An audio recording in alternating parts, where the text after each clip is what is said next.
Hi hello नमस्कार. मी गौरी. आजच्या ब्लॉगमध्ये तुम्हा सगळ्यांचं अगदी मनापासून स्वागत करते. तर चला आजच्या ब्लॉगला सुरुवात केलेली आहे सकाळच्या नाश्त्यापासून. तर आज नाश्त्यामध्ये बनवले होते कांदे पोहे आणि कांदे पोहे थोडेसे माझ्यासाठी कमी राहिलेले, त्याच्यामुळं बनवलेली चहा चपातीसुद्धा मी नाश्त्यासाठी घेतलेली आहे. आता माझा नाश्ता झाल्यानंतर ना इथे बाळालासुद्धा मी खीर बनवली होती, त्यालासुद्धा छानपैकी ती भरवली आणि त्यानंतर ना सकाळच्या माझ्या कामाला सुरुवात केली. तर आता सगळ्यात पहिल्यांदा ना छानपैकी फ्रेश झाले. त्याच्यानंतर ना स्वतःला थोडंसं एक 10 ते 15 मिनटं, अगदी शक्य नाही झालं 5 मिनटं तरी देते, जेणेकरून छानपैकी स्वतःला रेडी करता येतं आणि छान दिवस अगदी छान मस्त आनंदात जातो. तर इथे छानपैकी तयार झालेली आहे मी. केससुद्धा विंचरून घेतलेले आहेत. आता रोज काही केस धुणं शक्य होत नाही, पण ज्या दिवशी तेल वगैरे लावलं असेल म्हणजे गुरुवार आणि रविवार आठवड्यातून 2दा तेल लावते आणि आठवड्यातून 2दा केससुद्धा धुवून घेते. तर छानपैकी आता केससुद्धा बांधते. आता केस ना वरतीच बांधते, कारण तुम्हाला माहिती आहे देवांशला ना जास्त करून केस वगैरे खाली मोकळे सोडले ना तर तो खूप ओढतो, त्याच्यामुळे केस सहसा वरतीच बांधते. आणि चला आता आजच्या आपल्या ब्लॉगला सुरुवात करूया. तर आता छानपैकी दसरा झालेला आहे, दिवाळी झालेली आहे, ऑलमोस्ट सगळे सण आपले झालेले आहेत. साफसफाई सगळ्यांची झालेली आहे, माझीसुद्धा झालेली आहे. आणि दिवाळीपूर्वी ना म्हणजे दसरा आणि दिवाळी तर मी अगोदरच यावेळी साफसफाई केली होती. ऑलमोस्ट 1.5 महिना वगैरे झाला आणि पुन्हा एकदा साफसफाई करण्याची वेळ आलेली आहे. तर आजचं तेच ब्लॉग मी तुमच्यासोबत आणि तेच रुटीन तुमच्यासोबत शेअर करणार आहे. तर सगळ्यात पहिल्यांदा आलेली आहे बेडरूममध्ये. बेडरूम थोडासा जो काही पसारा कालचे सुकलेले जे काही कपडे वगैरे होते तर ते सगळं आवरून घेतलं. आता थोडेफार कपडे इथे जे तुम्ही मगाशी पाहिले तर ते कपडे ना त्याची शिलाई थोडीफार उसवलेली आहे, ज्याच्यामध्ये उशीचं कवर आहे, माझा 1-2 ड्रेस आहे आणि विघ्नेशचे कपडे आहेत. तर ते मला शिलाईसाठी द्यायचे आहेत, तर ते सुद्धा मी हाताबरोबर वेगळे काढून ठेवले. त्याच्यानंतर इथे देवांशचे जे काही सगळे कपडे होते ते त्याच्या ड्रॉवरमध्ये व्यवस्थित ऑर्गनाईज करून ठेवले, जेणेकरून बेडरूममधला छोट्या बेडचा जो काही पसारा आहे तर तो सगळा आवरून घेतला. आता सगळा पसारा आवरल्यानंतर ना माझ्या ॲक्च्युअल क्लिनिंगला सुरुवात करते. तर मला ना बेडरूममध्ये पंख्याला खूप जाळ्या झाल्या होत्या, तर सकाळी यांनी ऑफिसला जाण्यापूर्वी पंख्याच्या जाळ्या सगळ्या साफ केलेल्या आहेत. तर मी म्हटलं चला आता पंख्यापासून सुरुवात केलेलीच आहे तर आपणसुद्धा आपलं जे काही क्लिनिंग आहे तर ते करून घेऊया. कारण दिवाळीमधलं क्लिनिंग जे आहे ते आम्ही फटाफट केलं होतं तिघांनी मिळून. डीप क्लिनिंग केलं नव्हतं, तर त्याच्यामुळे बऱ्यापैकी परत जाळ्या झालेल्या आहेत. आणि घरात ना जाळी जळमट असेल ना तर अजिबात फ्रेश वाटत नाही. म्हणजे आपण झोपताना किंवा बाळाला खेळवताना वगैरे वरती बघितलं ना तर त्या जाळ्या वगैरे दिसल्यानंतर ना एकदम फ्रेश नाही वाटत, असं डल वाटतं. तर म्हटलं चला आज आपण ती साफसफाईसुद्धा करून घेऊया.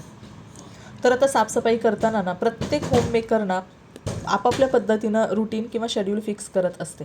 तर कुठलीही हाऊसकीपिंगचं किंवा क्लिनिंगचं काम करण्याआधी ना आपण शेड्यूल फिक्स करायला पाहिजे की आज मला कोणती कामं करायची आहेत आणि मी ती कशा पद्धतीनं करणार आहे. आता माझं बाळ लहान आहे, देवांश लहान आहे आणि देवांशला बघत बघत मलाही क्लिनिंग करायची आहे. तर एकाच दिवसात मला जितकी शक्य होईल तितकीच क्लिनिंग मी करणार आहे. म्हणजे आज मी ठरवलेलं आहे की आज फक्त बेडरूम जो आहे तो मला छानपैकी क्लीन वगैरे करून घ्यायचा आहे. आणि हॉल आणि किचन तर हे मी एका पाठोपाठ एक नंतर करून घेईन जसा मला वेळ मिळेल तसा. पण बेडरूममधल्या जाळ्या तर मला नेहमीच दिसतात, कारण आता जास्त वावर आमचा बेडरूममध्ये असतो आणि पंखासुद्धा सतत सुरू असतो, त्यामुळे त्याच्यावर सुद्धा खूप धूळ जमा झालेली असते.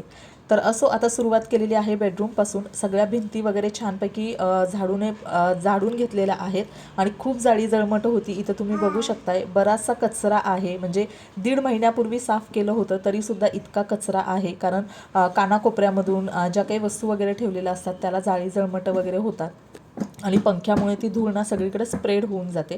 तर छानपैकी सगळं आधी वरून झाडून घेतलेलं आहे, सगळे चारी कोपरे. त्याच्यानंतर पंखा वगैरे तर ह्यांनी झाडलेलाच होता. आता झाडून घेतल्यानंतर ना बेडसुद्धा सरकवून घेतलेला आहे, कारण बेडच्या मागेसुद्धा ना खूप वस्तू पडलेल्या असतात बाळाच्या इकडे तिकडे टाकलेल्या आणि धूळसुद्धा जमा होते. तर आता छानपैकी झाडू सगळा मारून घेतला. फरशीवरसुद्धा झाडून वगैरे क्लीन केलेलं आहे आणि त्यानंतर ना आता सगळीकडं मॉप मारून घेते, जेणेकरून छानपैकी स्वच्छ होईल. आता इथे ना छोटा बेड आहे तर तो सरकवून घेतलेला आहे. तर त्याच्यावरचं बेडशीट जे आहे ते मी धूळ पडेल त्याच्यामुळे सुरुवातीला बदललं नव्हतं. तर आता पहिलं मला बेडशीटसुद्धा चेंज करायचं आहे. त्याच्यावरची जी अंथरुणं आहेत तीसुद्धा साईडला ठेवून पहिलं बेडशीट वगैरे चेंज करून घेते आणि जो काही बाळाचा ड्रॉवर वगैरे होता तो पहिला सगळा जागेवर ठेवते, जेणेकरून आता इथून पुढची जी काही माझी कामं आहेत तर ती माझी आवाक्यातली कामं आहेत, म्हणजे हळूहळू मी केली बाळाला बघत बघत तरी चालेल. आता छानपैकी अंथरुणंसुद्धा एका साईडला ठेवलेली आहेत. तर अंथरुणं ना पूर्वी माझी साईडच्या टेबलवर होती, पण आता तिथे बाळासाठी हे मी छोटंसं ऑर्गनायझर मागवलेलं आहे ते ठेवलं आहे. त्याच्यामुळं अंथरूण ना छोट्या बेडवरच साईडला ठेवते मी. आणि त्यानंतर हा जो एक्स्ट्रा जो काही कचरा आहे रूममधला तो सुद्धा काढून घेते, कारण वरती जेव्हा आपण झाडत असतो ना तर खाली सगळा कचरा पडतो आणि खूप पाय वगैरे खूप धुळीने खराब होतात. तर आता इथे ना क्लिनिंग करताना जर क्लिनिंग आपल्याला खूप डीप क्लिनिंग वगैरे करायचे असेल तर त्यासाठी क्लिनिंगचे जे काही प्रोडक्ट मिळतात जेणेकरून आपला वेळसुद्धा वाचेल आणि आपले कष्टसुद्धा वाचतील. सपोज व्हॅक्यूम क्लीनर वगैरे असेल तर अशा गोष्टी आपण वापरू शकतो. आता माझ्याकडे सुद्धा व्हॅक्यूम क्लीनर आहे जो की हे वापरतात, पण त्याचा खूप आवाज येतो आणि काय माहिती मला ते जास्त आवडत नाही.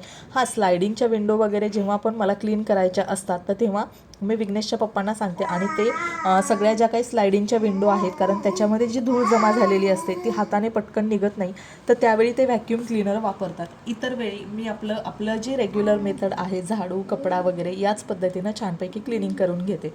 तर आता सगळं झाडून मारलेला आहे, झाडू घेतलेला आहे पुस करून सगळीकडे. त्यानंतर ना आता इथं छोटा जो बेड आहे त्याचं बेडशीट पहिलं चेंज करून घेते, कारण आता धुळीचं जास्त काही काम इथे राहणार नाही आहे.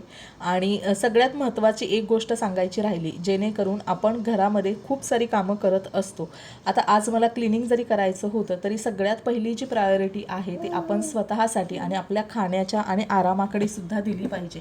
कारण मला आज इतकं काम आहे जेणेकरून मी माझा नाश्ता स्किप करेल किंवा मी थोडासा माझा आराम स्किप करेल किंवा मी स्वतःचं जे काही स्वतःला 5-10 मिनटं देते ते स्किप करेल. तर असं केल्यानं आपल्या कामामध्ये कोणताही जास्त फरक पडणार नाही, पण आपल्या स्वतःच्या पर्सनॅलिटीमध्ये आणि हेल्थमध्ये खूप फरक पडतो.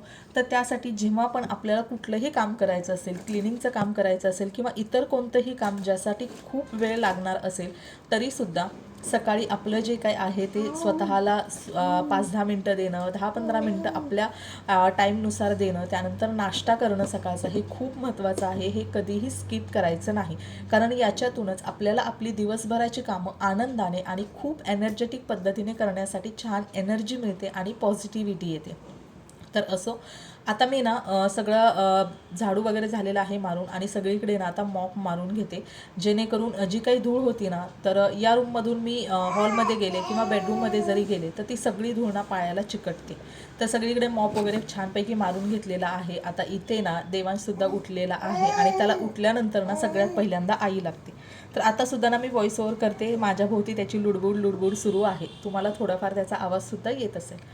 तर आता तो उठल्यानंतर ना त्याला थोडंसं बाहेर नेते, फ्रेश करते, जेणेकरून त्याची जी काही झोपेतून तो उठलेला आहे तर तो छानपैकी रेडी होईल आणि त्यानंतर जी काही किरकिर असते ना तर ती करणार नाही. जर त्याला घ्यायला खूप लेट वगैरे केला ना मग तो रडारड सुरू करतो आणि मग काय पटकन शांत होत नाही. तर त्यासाठी तो जेव्हा पण उठेल किंवा बाहेरून कुठून येईल ना तर थोडासा वेळ मी त्याला देते, थोडंसं त्याला पॅम्पर करते, जेणेकरून तो खूप खुश होतो आणि खूप आनंदी आणि छान राहतो.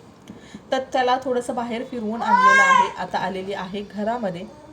तर आता ना छानपैकी त्याचा मूडसुद्धा फ्रेश झालेला आहे आणि छान आता थोडंसं कॅमेऱ्यामध्ये बघून थोडंसं हसण्याचा वगैरे प्रयत्न करतो. आणि आता बेडरूमचं सगळं आवरल्यानंतर आलेली आहे हॉलमध्ये. तर आता हॉलमध्ये जास्त काही मी करणार नाही, आपलं रेग्युलरची जी काही माझी क्लिनिंग आहे ना तर तीच क्लिनिंग हॉलमधली करून घेणार आहे.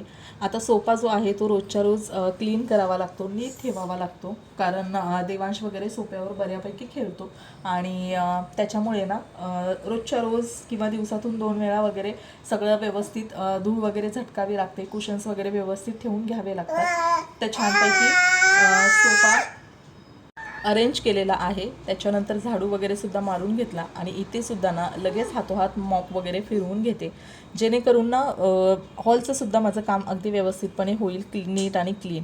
आणि अजून एक गोष्ट म्हणजे काय की जेव्हा आपण काम करतो ना कोणतंही तर त्याची छोट्या छोट्या पार्टमध्ये विभागणी करायची. आता आजसुद्धा मला क्लिनिंगचं काम करायचं होतं, पण सगळं क्लिनिंग मी एकदम करणार नाही आहे, कारण तुम्हाला तर माहिती आहे लहान बाळाला बघत सगळ्याच गोष्टी शक्य होत नाहीत. तर त्यासाठी मी त्याच्यामध्ये पार्टिशन केलेलं आहे की आज मी फक्त बेडरूम अरेंज करणार आहे किंवा क्लीन करणार आहे, त्याच्यानंतर मी हॉल करेन किंवा त्याच्यानंतर मी किचन करेन. तर अशा पद्धतीनं आपल्याला जसं ॲडजस्ट होईल आपल्या प्रायोरिटीजनुसार आपण कामाची शेड्यूल किंवा विभागणीसुद्धा करायला पाहिजे, जेणेकरून आपल्यावर कामाचं बर्डनसुद्धा येणार नाही आणि कामंसुद्धा खूप छान पद्धतीने व्यवस्थित केली जातील. तर आता छानपैकी इथे जे आपली डोअर मॅट असतात, पायपुसणी वगैरे असतात, तर ते बाथरूमच्या इथं दोन्ही पण चेंज करून घेते, कारण आता छान सगळं घरसुद्धा क्लीन केलेलं आहे, मॉप वगैरे फिरवलेलं आहे, सगळीकडे छान स्वच्छ झालेलं आहे सगळं. आणि आता आलेली आहे किचनमध्ये.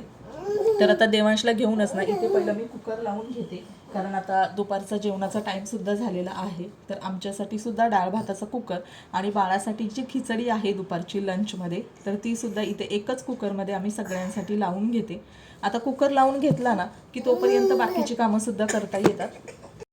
तर आता ना कुकर होईपर्यंत आलेली आहे बेडरूममध्ये. आता बाकीचं सगळं माझं काम आवरलेलं आहे, पण हे जे कपाट आहे ते आणि ड्रेसिंग टेबल आणि त्याचे जे काही काच आहेत तर ते सुद्धा खराब होतात बऱ्याचदा, तर ते सुद्धा मला क्लीन करायचे होते. आता कुकर व्हायला वेळ आहे तोपर्यंत ना ही सगळी क्लिनिंग करून घेते.